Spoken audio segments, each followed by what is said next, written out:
ओम शांति। आज प्यारे मीठे बाबा के अव्यक्त मुरली मंथन है 3 अगस्त 2025। तो आज का दिन विशेष विशेष इंपॉर्टेंट है, बहुत शुभ है, क्योंकि आज अव्यक्त वाणी है। और एक छोटे से बच्चे का जन्म भी है। और उसका नाम है आद्या। ठीक है, बाबा की छोटी बच्ची आद्या। तो आज बाबा ने मुरली चलाई है, उसके रिवाइज कोर्स है 18 मार्च 2006। बाबा ने टाइटल दिया है विश्व की आत्माओं को दुखों से छुड़ाने के लिए मनसा सेवा को बढ़ाओ, संपन्न और संपूर्ण बनो। विश्व की आत्माओं को दुखों से छुड़ाने के लिए मनसा सेवा को बढ़ाओ, संपन्न और संपूर्ण बनो। तो दुखों से छुड़ाना कोई मासी का घर तो नहीं है, अपने दुख से हम छूटे नहीं रहे हैं, दूसरों का सुखाएंगे छुड़ाएंगे। तो उसके लिए मनसा, मन को पॉजिटिव करो, संपन्न बनो, हर खजाने से संपन्न और संपूर्ण बनो, तभी ऐसा कर सकेंगे। तो उसको भरने के लिए बाबा ने जो आज पॉइंट बताई है वो एकदम क्या बोलेंगे, गर्दा है। ठीक है, चलिए। तो आज सर्व खजानों के मालिक बाप दादा अपने चारों ओर के सर्व खजाने संपन्न बच्चों को देख रहे हैं।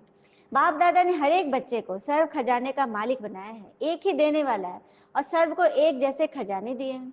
एक ही देने वाला है तो सर्व को एक जैसे ही खजाने देंगे ना, किसको कम किसको ज्यादा नहीं दिया है। क्यों? क्योंकि बाबा अखूट खजाने के मालिक हैं। हाँ, बेहद खजाना उनके पास, इसलिए हर एक बच्चा अखूट खजाने का मालिक बनना है ना सभी को। जिनको जिनको बनना है कमेंट में बताएंगे, बाबा देखेगा, लिफाफा आपको भेजेगा आपके घर पर। बाप दादा ने सर्व बच्चों को एक जितना एक जैसा दिया, लेकिन धारणा करने वालों में कोई सर्व खजाने धारण करते हैं, कोई यथाशक्ति धारण करते हैं। देखिए यहाँ पे प्रश्न आ गया, बाबा ने तो सबको बराबर दिए, लेकिन जो लेने वाले बच्चे हैं ना, उसमें किसी ने कम लिया, किसी ने यथाशक्ति लिया। कोई नंबर 1 है और कोई नंबर वार हो गए। जिन्होंने जितना धारण किया उन्होंने चेहरे से नैनों से खजाने का नशा स्पर्श दिखाई देता है। जिन्होंने जितना धारण किया तो नैनों से, चेहरे से, बोल से स्पर्श दिखाई देता है। खजाने से भरपूर आत्मा चेहरे से, नैनों से भरपूर दिखाई देती। जैसे स्थूल खजाना प्राप्त करने वाली आत्मा का चलन चेहरे मालूम पड़ता है ना कि बहुत रईस है, जिसके पास बहुत धन दौलत है, उनको देख के लगता है ना, पहनावे से, गाड़ी से, बंगले से लगता है ना कि बहुत रईस है, पता चलता है ना। तो वही बात बाबा कह रहे हैं। लेकिन जहां ईश्वरीय नशा है, हाँ, जहां ईश्वरीय नशा है वहां कोई फिक्र नहीं हो सकता, बेफिक्र बादशाह बन जाते हो। तो आप सभी ईश्वरीय संपन्नता के खजाने वाले बेफिक्र बादशाह हो ना। बेगमपुर के बादशाह, जहां कोई गम ही नहीं है। कोई फिक्र है क्या? कोई गम है? क्या होगा, कैसे होगा, कोई फिक्र है? पूछ रहे बाबा। त्रिकालदर्शी स्थिति में स्थित होकर करो कर्म, तो कोई फिक्र ही नहीं होगी। हाँ, क्योंकि जब सारा फिक्र बाबा ने ले लिया, बाबा सारा विधि को बता रहे, भगवान हमारे साथ है, तो फिर डरने की क्या ही बात है। और कहते हैं ना, खुशी बाहर की चीजों से नहीं आती, खुशी बाहर की चीजों से नहीं आती, वो आपके विचारों और मन की शांति से आती है। इसे तो बाबा सिखाते हैं, जिसे अपनी जरूरतों को समझने की कला आती है, अपनी जरूरतों को समझने की कला आती है, वो हमेशा खुश रहता है। अधिक पाने की चाह छोड़ो, अंदर के शांति के बीज को सींचो। तो शांति के बीज सींचने की जो विधि है वो भगवान का ये ज्ञान है। इस ज्ञान जल से आप उनको सींचिए, अपने अंदर शांति भरिए, तभी संतुष्टता आएगी। हाँ, जो चीज भरपूर होती है उसमें हलचल नहीं होती। तो भरना है ना सभी को। तो चारों ओर के बच्चों की बाबा संपन्नता देख रहे थे। हर एक का बाप दादा ने जमा का खाता चेक किया। बाबा जब मधुबन में आते तो हर एक बच्चा का खाता चेक करते, मन ही मन चेक करते, कोई डायरी रजिस्टर नहीं रखते। 1 सेकेंड में किसी के मन को बाबा पढ़ लेंगे। खजाना तो अखूट मिला, लेकिन जो मिला है उस खजाने को कार्य में लगाते खत्म कर दिया। हाँ, मिला था ना, उसको लगा दिया, खत्म किया, कार्य में लगाया ही नहीं। अगर नहीं लगाया तो बढ़ाया भी नहीं। कितने % में हर एक के खाते में जमा है? क्योंकि यह खजाना सिर्फ अब इस समय के लिए नहीं है, यह खजाना भविष्य में साथ चलना है। तो जमा हुआ ही तो साथ जाएगा ना। तो बाबा सबके परसेंटेज देख रहे थे, तो क्या देखा? सुनिएगा, कान लगाइए सभी। क्या देखा? सेवा तो सभी बच्चे यथा योग शक्ति सब कर ही रहे हैं, लेकिन सेवा का फल जितना जमा होना चाहिए उसमें अंतर आ जाता है। कई बच्चों का जमा खाता देखा, सेवा बहुत करते, लेकिन सेवा करने का फल जमा हुआ ही नहीं है। तो उसकी निशानी क्या होगी? क्यों नहीं जमा हुआ? तो सेवा भी चाहे मनसा, चाहे वाचा, चाहे कर्मना, तीनों में 100% की मार्क्स है। चाहे मन से करो, वचन से करो, चाहे कर्म से करो, 100% मार्क्स है। तीनों में 100 है। सेवा तो की, लेकिन अगर सेवा करने के समय वह सेवा के बाद स्वयं अपने मन में अपने से संतुष्ट, वह साथ में जिनकी सेवा की, जो सेवा के साथी बनते हैं, वह सेवा करने वाले को देखते हैं, सुनते हैं, वह भी संतुष्ट, तो समझो जमा हुआ। समझ गए? आप सेवा कर रहे हो तो सिर्फ अपने मन से संतुष्ट नहीं कि हमने बहुत बहुत बहुत सुनाया ज्ञान, मैंने बहुत अच्छा मंथन किया, इससे संतुष्ट नहीं। आप सुनने वाले, देखने वाले भी जब संतुष्ट होगे तब जमा होगा। तो आप सब अगर मंथन सुन रहे हैं तो इसको पॉइंट को जीवन में उतारेंगे, धारण करेंगे, खुश हो जाएंगे, तब समझिए कि दीदी का सेवा का जमा हुआ। ठीक है? और आपके साथ फिर आपका जमा होगा। आप इसको सीखे तो आप अपने अपनों को बनाएंगे, बताएंगे तो आपका भी जमा होगा। तो ऐसे करना है। लेकिन हाँ, निमित्त के लिए बहुत बड़ी बाबा ने आज फिर से बात बता दी है। 3 बातें विधि पूर्वक करना है। एक निमित्त भाव, मैं निमित्त हूं, कभी अपने घमंड नहीं कि मैंने इतना किया वो किया, निमित्त भगवान ने आपको बनाया है। दूसरा निर्माण भाव, कंस्ट्रक्टिव, किसी के टूटे फूटे मन को जोड़ देना, मनोबल भरना। तीसरा है निर्मल स्वभाव, चौथा है निर्मल वाणी, स्वभाव एकदम निर्मल, भोला और निर्मल वाणी। ठीक है? भाव, भावना और स्वभाव, बोल, अगर यह तीनों बातों में एक भी कम है, एक है दो नहीं, या दो है एक नहीं, तो उसी कमजोरी से जमा की परसेंटेज कम हो जाएगी। अब बात आई समझ में? बाबा तो बैठा है एकदम तीर मारने के लिए कि एकदम कस के लगेगा आत्माओं को, है ना? जिनके साथ ऐसी कमजोरी काम कर रही है वो फट से देखेंगे, फट से उसको चेक एंड चेंज कर लेंगे। करेंगे ना सभी? तो तीनों चीज चाहिए, भाव, भावना, स्वभाव, तीनों चीज चाहिए एकदम परफेक्ट। 100 मार्क्स मिलेंगे मन वचन कर्म की। हाँ, तो अपने को चेक करो, अब जमा का खाता कितना जमा हुआ है, सभी चेक करेंगे। ठीक है? अभी तो कम है, बाबा ने रिजल्ट बता दिए। तो हर खजाने को चेक करो। ज्ञान का खजाना अर्थात जो भी संकल्प कर्म किया वह नॉलेजफुल होकर के किया, साधारण तो नहीं किया। जो भी संकल्प किए, कर्म किए, वो नॉलेजफुल होकर तो किया। और कहते हैं ना, मेहनत का फल, मुसीबतों का हल और आने वाला कल सब ईश्वर के हाथ में है। सुनिए फिर से, मेहनत का फल, मुसीबतों का हल और आने वाला कल सब भगवान के हाथ में। उम्मीद कभी संसार से नहीं, संसार को रचने वाले से रखनी चाहिए। कभी संसार और सांसारिक लोगों से मत रखिए उम्मीद, क्योंकि सबके अपने मामले हैं, सब फंसे हुए हैं माया के जेल में। हाँ, संसार को रचने वाले से रखिए। बाबा ने हमें क्या बताया, बाबा ने हमें यहाँ पे पहुंचाया, बाबा ने किसी को निमित्त बनाया, सबके पीछे बाबा बाबा बाबा। बाबा से दिमाग हटना ही नहीं चाहिए, तब आप आगे बढ़ोगे। जमा का खाता बाबा बढ़ा देगा। तो बस यही करना है। हाँ, और सारे दिन दिनचर्या में ये देखना है कि कौन सी शक्ति ऑर्डर में रही और कौन सी नहीं रही, चेक करो। अगर समय पर शक्तियां ऑर्डर में काम नहीं कर रही है तो जरूर शक्ति, उस राज्य की उस शक्ति का कमी है, तो उसको चेक करो। तो शक्ति का खजाना कितना जमा किया, जो समय पर कार्य में लगाते हो वह जमा होता है। चेक करते जाओ कि मेरा खाता क्या है, क्योंकि बाप दादा को सभी बच्चों से अति प्यार है। बाप दादा यही चाहते हैं कि मेरे सभी बच्चों का जमा का खाता भरपूर हो। देखिए, कोई माँ बाप के अगर 2 बच्चे, 3 बच्चे, 4 बच्चे, 1 बच्चा, तो चाहता है ना कि मेरे सारे बच्चे का जमा का खाता भरपूर हो। कोई चाहेगा कि मेरा छोटा बेटा का कम हो या बड़ा बेटा का ज्यादा हो, मंजिला को थोड़ा कम मिले, नहीं। माँ बाप तो चाहते हैं सबको बराबर मिले। इसलिए भगवान भी कह रहे हैं कि मैं चाहता हूँ मेरे सभी बच्चे का जमा का खाता भरपूर हो। किन किन चीजों में? धारणा में भी भरपूर हो। और धारणा की निशानी है हर कर्म गुण संपन्न होगा, गुण से भरा होगा। जिस समय जिस गुण की आवश्यकता है वह गुण चेहरे और चलन से इमर्ज दिखाई दे। अगर कोई भी गुण की कमी है, मानो सरलता के गुण की कर्म के समय आवश्यकता है, मधुरता की आवश्यकता है, चाहे बोल में चाहे कर्म में।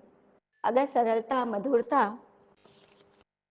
के बजाय थोड़ा भी आवेशता या थकावट के कारण बोल मधुर नहीं है, चेहरा मधुर नहीं है, सीरियस है, तो गुण संपन्न नहीं कहलाएंगे। सेवा के समय यदि थकावट है, आवेश है, मधुर नहीं है, मजाक है, हाँ, किसी के मन को चोट पहुंच रहा है, ये सब फिर गुण संपन्न नहीं है। कैसा भी सर्कमस्टांस आ जाए, परिस्थिति कैसी भी, कोई कैसा भी बोले, लेकिन मेरा जो गुण है, मुझे बाबा देख रहा है, मेरा गुण हमेशा इमर्ज होना चाहिए, मधुरता वाला। ऐसी सेवा, सेवा में सेवाधारी की सबसे अच्छी निशानी है स्वयं में भी सदा हल्का, लाइट और खुशनुमा दिखाई दे। सेवा का फल है खुशी। अगर सेवा करते खुशी गायब हो जाती है तो सेवा का खाता जमा नहीं होगा। सेवा कर रहे हो लेकिन खुशी गायब हो रही है, किसी को बोल रहे हो, टोक रहे हो और अपनी खुशी गायब हो रही है, तो सेवा का खाता जमा नहीं होगा। सेवा किया आपने, समय भी लगाया, मेहनत भी की, लेकिन परसेंटेज में जमा होना चाहिए वो नहीं होगा, फालतू में चला गया। हाँ, ऐसे संबंध संपर्क की निशानी दुआओं की प्राप्ति हो। जिसके साथ हमारा संबंध है उसके साथ हमेशा दुआओं का लेन देन चले, एक दूसरे के प्रति दिल से निकले, हमेशा दुआएं निकले, तो दुआएं देंगे तो दुआएं मिलेगी। भाषण नहीं करो सिर्फ, मनसा सेवा भी पावरफुल नहीं है, मन से दुआएं देते चलो। अगर कोई खराब काम करता है तो भी उसको दुआएं देना है। कैसे दे? उस पर तो क्रोध आता है, बुरा काम कर रहा है तो दुआएं कैसे दे? फिर क्रोध के बाल बच्चे भी बहुत है, इरिटेशन है, चिड़चिड़ापन है, एकदम घबराहट है, हाँ बेचैनी है, ये सब क्रोध के बाल बच्चे हैं। लेकिन उसने तो खराब काम किया है, उसको मैं कैसे अच्छा बोलूं? बाबा समझा रहे हैं, आप समझदार हो ना? क्या समझदार कोई खराब चीज अपने पास रखेगा? बोलिए। फिर बच्चे के, लेकिन बाबा वो खराब है तो आपने उसको दिल में संभाल लिया ना, तो खराब चीज क्यों रखी अपने पास, क्यों संभाली? अब जवाब दीजिए। तो बच्चे फिर चुप हो गए। सही बात है, क्यों रखे गंदी चीज हम अपने प्लेट में, क्यों रखे मन के प्लेट में? तो हमारी कमी है ना, बाबा तो हमें कितना ही सिखा रहे हैं। तो बाबा बच्चों से प्रश्न करता है, हाँ समय को समीप लाने वाले कौन है, पूछ रहे बाबा। सभी बच्चों से, मंथन सुनने वाले से पूछ रहे बाबा कि समय को समीप लाने वाले कौन बच्चे हैं? ड्रामा में है कि, लेकिन निमित्त कौन है? आपका ये गीत है ना, किसके रुके रुका है, किसके लिए रुकेगा, करना है आज कर ले, ये वक्त जा रहा है, ये वक्त जा रहा है। इसी पर एक सुंदर सी बात है, प्रतीक्षा कीजिए, बहुत कुछ गलत होगा, सब कुछ सही होने के पहले। बाबा, गलत आएंगी, चीजें आएंगी, बहस होगा, बातें होंगी, रोना धोना सब कुछ होगा, लेकिन क्यों होगा? क्योंकि सही होने वाला है। सब कुछ गलत सब मिट जाएगा, खत्म हो जाएगा, दिल के एक एक गुबार खत्म हो जाएंगे, क्योंकि सही होने वाला है, समय नजदीक आने वाला है। इसलिए घबराना किसी भी बात में नहीं है, ठीक है? जैसे light house, might house second में ऑन करते हुए लाइट फैलाते हैं ना, ऐसे ही अपने मन को सदैव लाइटेड रखिए, तो आपसे मिलने वाले सभी के चेहरे पे लाइट आ जाएगी, सबको खुशी मिलेगी। तो अपने को सब बातों में चेक करो, इतना तीसरा नेट क्लीन और क्लियर है। सभी बातों में अगर थोड़ी भी कमजोरी, उसका कारण पहले भी सुना है ना, हद का लगाव, अर्थात मैं और मेरापन, मैं और यह मेरा है, मैं और मेरा, इन दोनों को खत्म करो, मैंपन को जलाओ। थोड़ी भी कमजोरी रहेगी ना तो अंश का वंश पैदा लेगा, और इसी में फिर इविल सोल्स भी अटैक करेंगी। जिस चीज में आपका मन फंस गया है, मन निकल ही नहीं रहा है, बार बार क्वेश्चंस कर रहा है, तो उसमें इविल सोल्स भी अपना प्रभाव डालेगी। उस चीज को छोटी सी बिंदु होगी, उसको बड़ा एकदम चट्टान बना देगी, पहाड़ बना देगी, ठीक है? अब नदी के बारे में, नदी बन जाइए, नदी का जल को कभी कोई पहाड़ नहीं रोक सकता। सागर से मिलने के लिए उसे कोई पहाड़, कोई कोई हर्डल उसे रोक नहीं सकता, नदी के जल को। तो ऐसा निर्मल बन जाइए, बातें आएंगी, पहाड़ जैसी बातें आएंगी, पहाड़ वहीं के वहीं रह जाएगा, लेकिन आप निकल लोगे, क्योंकि भगवान आपको बुला रहे हैं, आपको खींच रहे हैं। आपको भगवान ने इतना मजबूत दिया है ना, इतनी बड़ी सेवा आपको दी है, आपसे, आपके पास आत्माओं को भेज रहे हैं बाबा। कितना आप भगवान का आप विश्वास जीते हो, तो आपको तो वो बिचड़ा में छोड़ेंगे नहीं, निकाल के ले जाएंगे एकदम, और आपके साथ जो भी चलेंगे वो भी निकल जाएंगे, कोई नहीं रहेगा, क्योंकि ईश्वर चलाने वाले हैं। तो बस निकल चलिए, मन से खुश रहिए। अच्छा, दूसरा होमवर्क क्या दिया बाबा ने? क्रोध को छोड़ना। यह तो सहज है ना, तो क्रोध को किसने छोड़ा? इतने दिनों में क्रोध तो नहीं किया? बाबा बोले हाथ उठाओ। जिन्होंने क्रोध नहीं किया, अपने आसपास रहने वाले से भी हम पूछेंगे। देखिए, हम तो कह देंगे चलिए भीड़ में सब लोग देख रहे हाथ उठा देंगे, लेकिन आपके बारे में आपके समाज के लोग, मित्र संबंधी या बाहरी लोग नहीं ज्यादा बताएंगे, आपके घर वाले जो 24/7 आपके साथ रहते हैं, वो बताएंगे कि आपने कितना क्रोध किया। संकल्प में, मन में भी क्रोध आया, चलो जिन्होंने उठाया इस पर, तो बाबा ने सब मुबारक दे रहे। तो आप ही रिजल्ट के हिसाब से देखो, क्या स्थापना का कार्य स्वयं को संपन्न बनाया और सर्व आत्मा को मुक्ति का वर्षा दिलाना, ये संपन्न हुआ? संगम युग में संपन्न होना है, या वहां भी राजयोग करके सीखना है? क्या बात है, मतलब संगम युग में संपन्न होगे कि सत्युग में जाके राजयोग सीखोगे? हाँ, यहीं पे सब तैयारी है, नींव यहीं पड़ रही है। तो बाप दादा क्या चाहते हैं? क्योंकि बाबा की आशाओं के दीपक आप बच्चे हो, तो अपना खाता अच्छी तरह चेक करो। आप लोग को समझ में आ रहा है ना मंथन अच्छे से, क्लियरली, सरल भाषा में? कई बच्चों को तो देखा है, कई बच्चे तो मौजी राम है, मौजी राम, अर्थात मौजा रे मौजा, हाँ ऐसे मौज में चलते हैं, मूडियल है, करते हैं कभी कभी नहीं करते, तो ऐसे मौजी लाल को, मौजी राम को बाबा ने ऐसे बच्चे भी देखे। आज बाबा ने बढ़िया नाम दिया है मूड स्विंग वाले बच्चों को।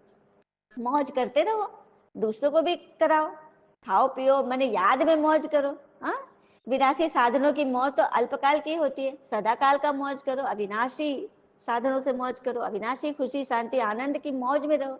अतिंद्रिय सुख के मौज के झूले में झूलो और औरों को भी झुलाओ।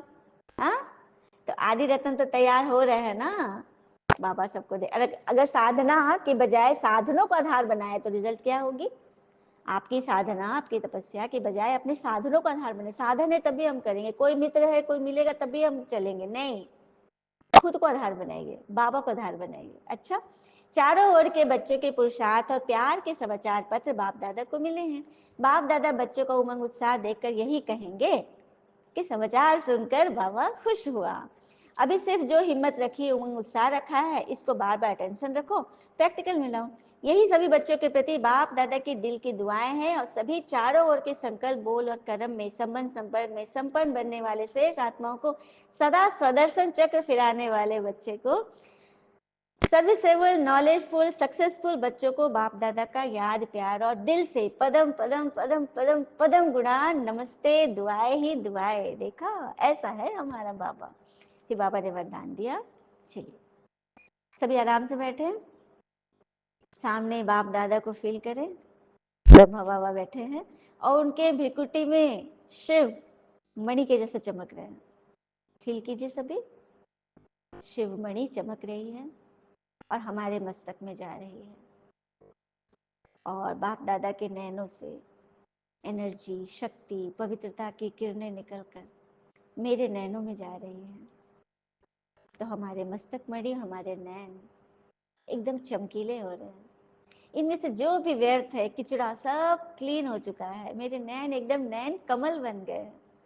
जैसे देवताओं के लिए गायन है ना, मुख कमल, नैन कमल, हस्त कमल, पद कमल, हाँ, अंग अंग कमल, उस तरह से हमारे नैन कमल हो गए।